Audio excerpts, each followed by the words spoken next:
اللہ الرحمن الرحیم۔ اور ہو گیا دل موسیٰ علیہ السلام کی والدہ کا خالی۔ اور کون زیادہ گمراہ ہے اس سے جو اپنے خواہش کی پیروی کرے بغیر ہدایت کے اور اللہ کی طرف سے، بے شک اللہ نہیں وہ ہدایت دیتا ان لوگوں کو جو ظالم ہے۔ بغیر علم کے صرف نفس کی بات ماننا یہ خواہش پرستی کہلاتا ہے۔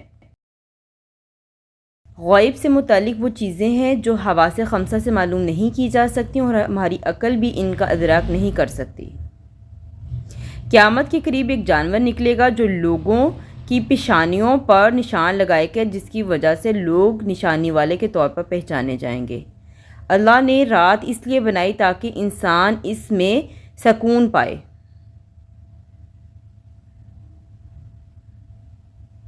قیامت کے دن 3 سور پھونکے جائیں گے، پہلی پھونک میں سب گھبرا کر بے ہوش ہو جائیں گے۔ نبی کریم صلی اللہ علیہ وآلہ وسلم دن میں 70 سے 100 مرتبہ استغفار کرتے۔ ربی انی لما انزلت الی من خیر فقیر۔